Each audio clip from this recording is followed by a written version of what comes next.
Fala galera, Matheus aqui. Que loucura está esse assunto da inteligência artificial. A Nvidia está batendo recordes incríveis com mais de 160% de valorização só neste ano e é a líder indisputada da corrida pela IA. Mas claro, a verdadeira pergunta é até onde isso irá continuar acontecendo? Será que essa ação continuará subindo? E aí depende, né? Se o preço da Nvidia for se comportar como as bolsas Birkin, é melhor a gente se preparar para um ciclo interminável de altas. Porque segundo o levantamento aqui da Bag Hunter, que comparou o aumento do preço das bolsas que você comprou para sua esposa por livre e espontânea pressão com o desempenho de outra bolsa, né, a Bolsa de Ações Americanas, os hábitos de consumo da sua esposa com certeza venceram o mercado de 1980 até 2015, enquanto o S&P 500 ganhou aí uma taxa média de 11,6% ao ano, as bolsas Birkin se valorizaram 14,2% em média por ano.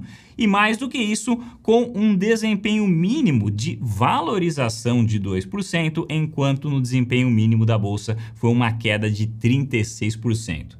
Esses números são tão bons que se isso daqui fosse um fundo de investimento, seria basicamente o maior fundo de investimento do mundo. E eu torço fortemente para que a minha esposa não assista este vídeo.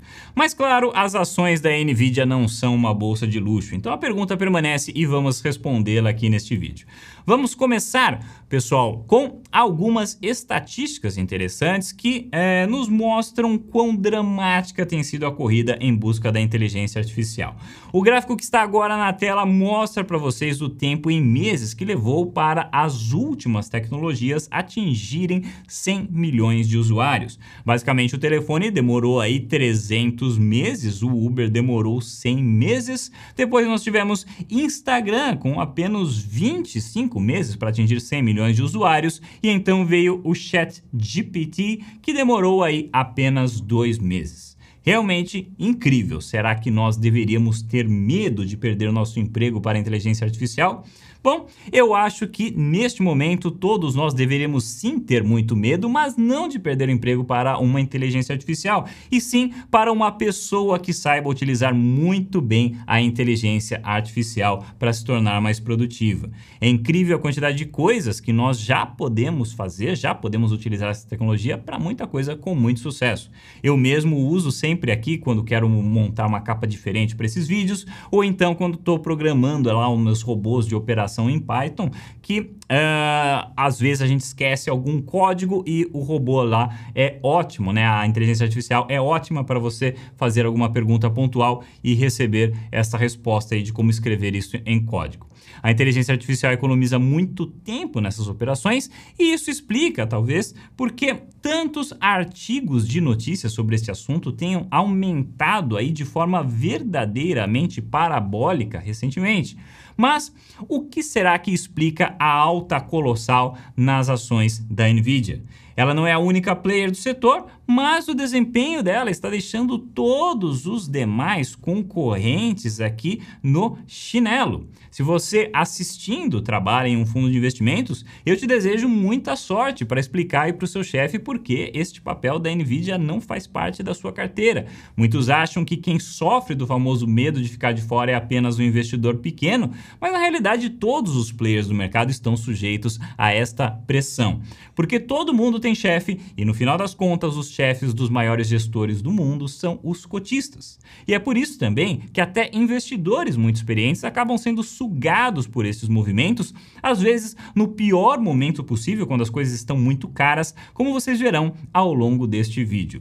E o que está acontecendo agora com a Nvidia é que ela está basicamente assim no lugar certo e na hora certa. Ou melhor dizendo, ela tem o produto certo na hora certa para oferecer ele. Para quem não sabe, um computador tem duas unidades de processamento muito importantes dentro dele. A mais conhecida é a CPU, que está presente em todos os computadores, todo mundo já está acostumado a ver aí o modelo do processador do notebook quando vai comprar, mas também existe a GPU, que é muito conhecida entre os gamers, por ser aí a grande responsável por renderizar os gráficos avançados em tempo real, que curiosamente também foi um componente que se tornou largamente utilizado por mineradores de Ethereum, na época em que isso ainda dava dinheiro.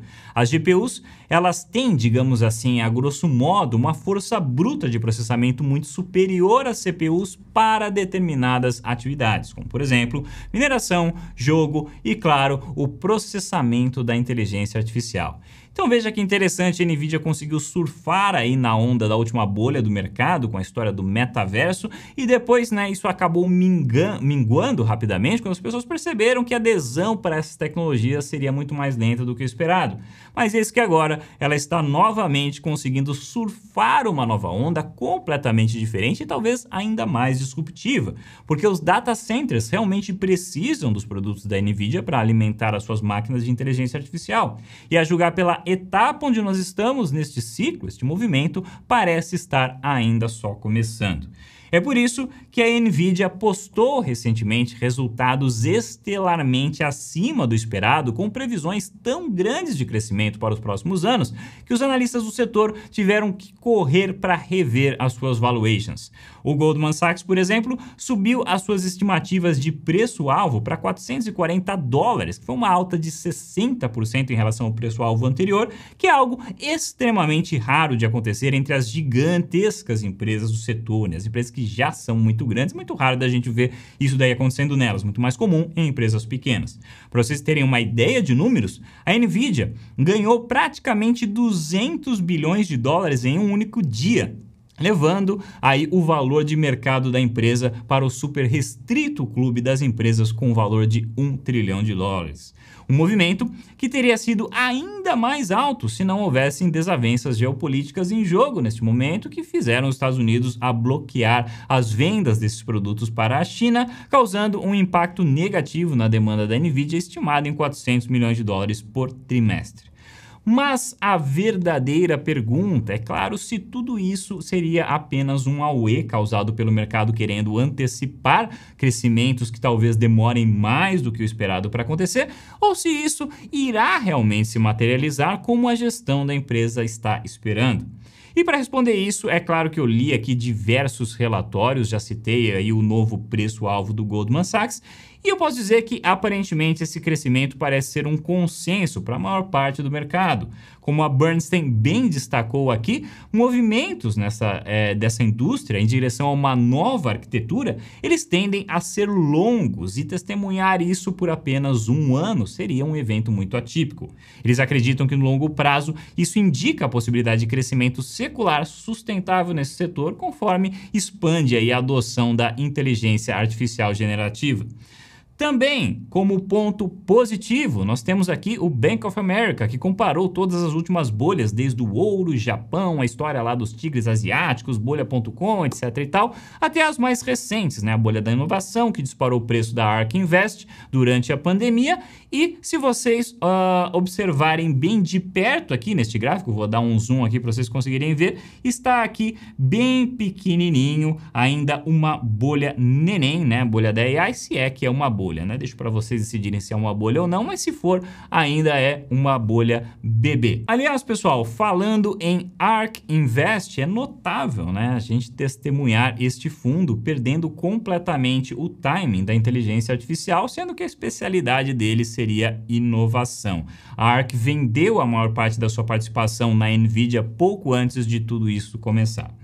Agora, se você me perguntar qual a minha opinião sobre tudo isso, o que me deixa muito mais preocupado não é o que está acontecendo em isolado com a Nvidia ou com outros players de inteligência artificial, mas sim o quadro geral desta situação para o mercado como um todo. Como eu já disse algumas vezes aqui, nós estamos vendo os generais do mercado avançando enquanto todo o exército restante está ficando parado. As gigantes de tecnologia estão carregando as altas dos mercados nas costas, registrando índices de participação extremamente baixos para este mercado, que não é o que nós queremos ver em mercados saudáveis. Existem hoje enormes gaps entre a taxa de juros e as bolsas, tudo baseado na ideia de que os juros começariam a cair muito em breve. Mas a cada dia que passa, nós nos aproximamos das tão esperadas datas de corte, né, dos juros que o mercado esperava. Mas aí o mercado começa a perceber que isso pode não acontecer tão cedo assim.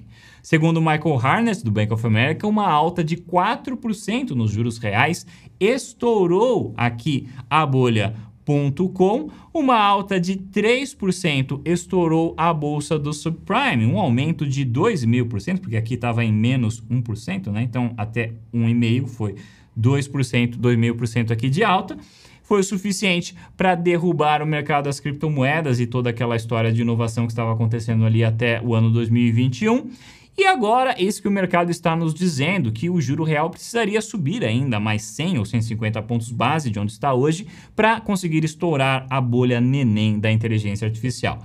Será que isso faz sentido? Será que não faz? Será que ainda existe espaço para o Fed subir mais ainda os juros?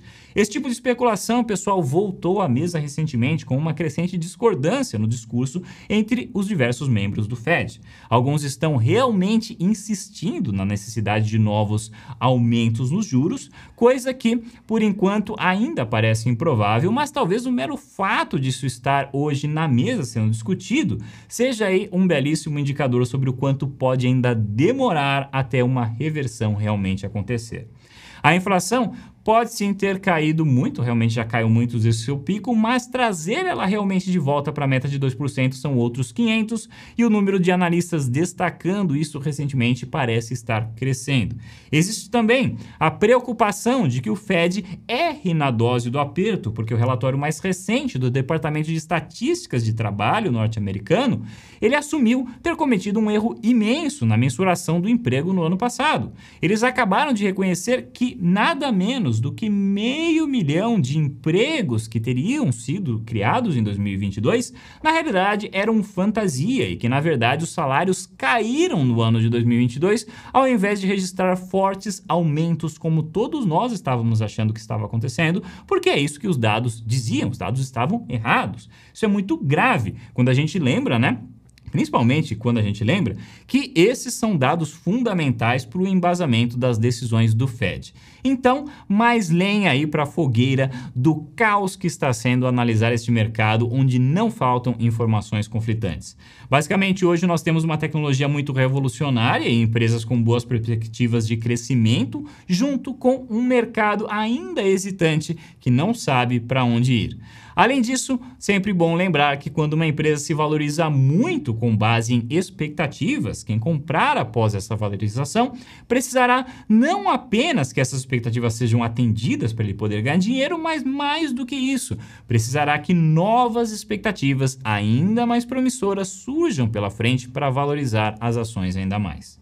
E no lado positivo, para nós finalizarmos aqui este vídeo com bons acontecimentos, nós tivemos que finalmente foi feito um acordo para aumento do teto da dívida americana. Eu não acho que isso seja uma surpresa para ninguém, como eu disse na semana passada, esse era o resultado mais provável, mas também é bom ver que isso realmente aconteceu. Falta agora ver se toda essa demora não causará nenhum impacto negativo nos ratings americanos, como aconteceu em 2011. E aqui no Brasil, a boa notícia é que nós provavelmente teremos cortes da Selic, quem sabe aí já no segundo semestre deste ano. Isso é o que acredita o mercado e eu torço muito para isso acontecer realmente, porque se tem um país que está na frente dessa corrida contra a inflação, somos nós que fomos os primeiros a aumentar os juros. E se nós conseguirmos registrar esta vitória, né, com uma queda nos juros, então isso aumenta muito as chances de que o problema lá fora também tenha chegado ao fim.